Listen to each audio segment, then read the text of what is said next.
So good morning friends. So today we'll be starting with other short video. I will be telling you about some amphibian setup and amphibian setup important thing from physiology amphibian practical point of view. I will be telling you about that.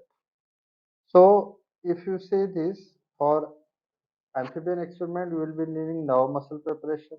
So for nerve muscle preparation, you are taking from the frog dissection you are doing, and ultimately you have to dissect out is what. See here I have shown vertebra along with that now yellow one is now. Then knee joint you are supposed to keep it intact, and along with knee joint there will be a muscle followed by tendon. So this you are supposed to take, that is your nerve muscle preparation. So after nerve muscle preparation you should have a recording assembly. So for recording assembly, so that muscle is to be connected through a lever. So here I have shown a lever. Lever is having a horizontal lever and vertical part. Vertical lever and horizontal lever. Horizontal lever is again attached to recording assembly, and this assembly in turn will be recording on the kymograph drum. So this is the setup which was used in olden days. So along with kymograph, recording can be done on physiograph, which may be digital physiograph also. So after recording assembly, I will be telling you overall setup. So in overall setup, again see vertebra, nerve, muscle. Muscle is attached, muscle or tendon is attached to a thread. So this is a nerve muscle preparation. Now this thread is attached to a lever. Okay, so whenever muscle will contract, thread will be contracting, and as a result of that, lever is going to move. That circle is the axis through which lever is going to move. Now here, one important thing I am going to show you here, that is afterload screw. So this screw is a afterload screw. Okay, and ultimately this recording is again done on the kymograph drum, which I have shown you before. So this is a recording drum. So again we will see overall this setup: now muscle preparation, vertebra, now muscle, tendon, thread, lever, horizontal lever, vertical lever, afterload screw, and this is going to be recorded on the kymograph drum. Now here one thing I have not shown you, so stimulus, where you are supposed to give stimulus. Most of the time you have to give stimulus on with the help of stimulating electrode on the nerve. So this is overall setup. I am telling you basic, or you can say exam point of view, I am telling you all this setup. Okay. Now after this setup, most important thing is you should know how stimulus is to be given. So stimulus, as I have told you, it can be given with the help of kymograph or Dubois-Raymond induction coil. In book GK Pal and AK Jain, you can find out what is Dubois-Raymond induction coil. Then you can also give, we can also give stimulus with the help of student stimulator. Then physiograph is not given. Physiograph is not for giving stimulus. Digital physiograph is also not for stimulus, but these are mainly recording assembly, and there may be arrangement for giving the stimulus. So these are the various way by which stimulus can be given. So why I have told you, there are certain things which you should know exam point of view.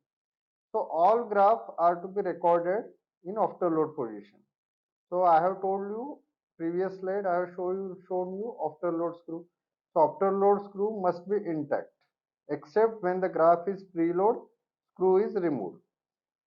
For simple muscle twitch and effect of temperature, single stimulus you are using. For effective to successive stimulus, you are using kymograph. Kymograph drum, at the base of kymograph drum, there are two projecting striker, or it is also known as arms. Projecting arm and projecting arm are coming in contact with contact knob.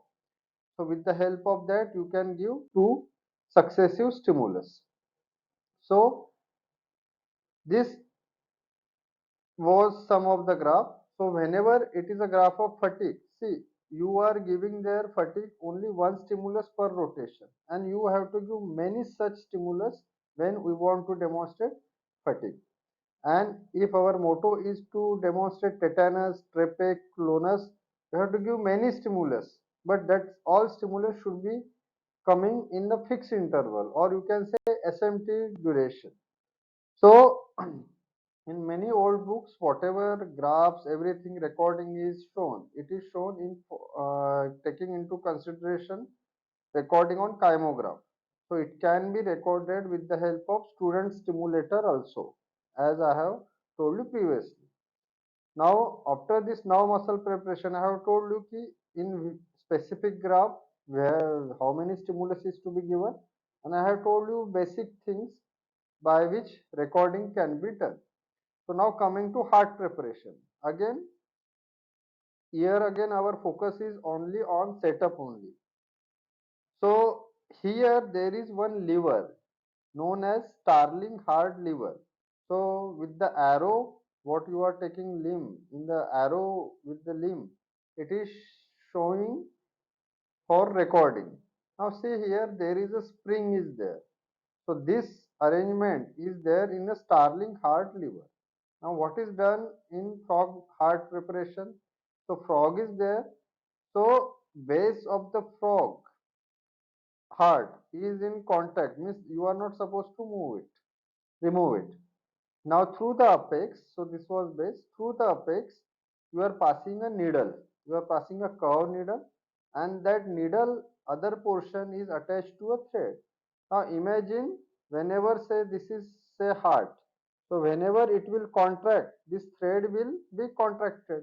So systole will be recorded as downstroke. But in some books, this arrangement may be reverse. Means if you are keeping on the top, then in that case systole may be recorded as upstroke also. So but you should know the basic how systole may be recorded as upstroke as well as downstroke. So this was Starling heart preparation, not Starling heart preparation. This was a Starling heart lever used to record the contraction and relaxation or systole or diastole of the frog. So now again in heart preparation, remember, if you want to record normal cardiogram, no stimulus is required. If we want to record extra systole, extra stimulus is to be given. If our motto is to record effect of temperature, then here again no stimulus, you have to use solution with different temperature.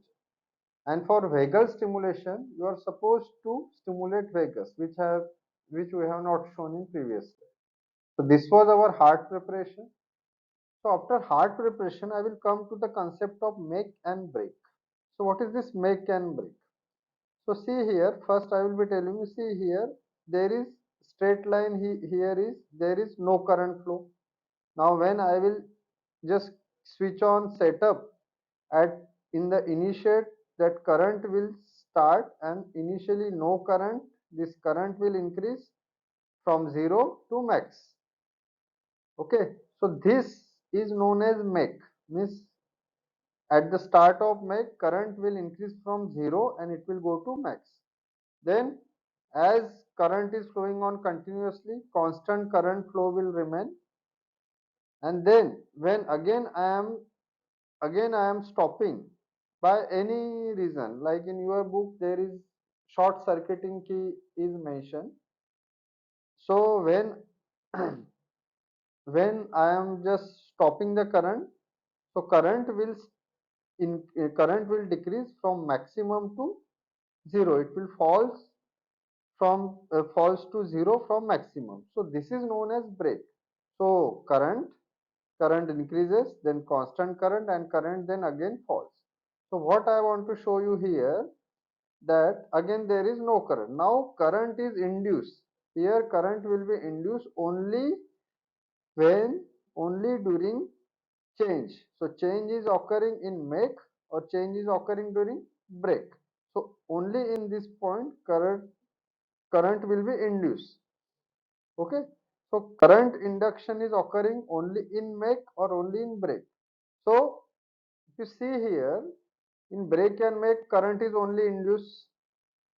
So here if you have compared, for make, time required for make was more compared to that of brake. Hence, if you are using particular strength of current, induced voltage in brake is always more. So you will come across this graph when you will be studying about effect of strength. For the same strength, response is seen with the brake. It is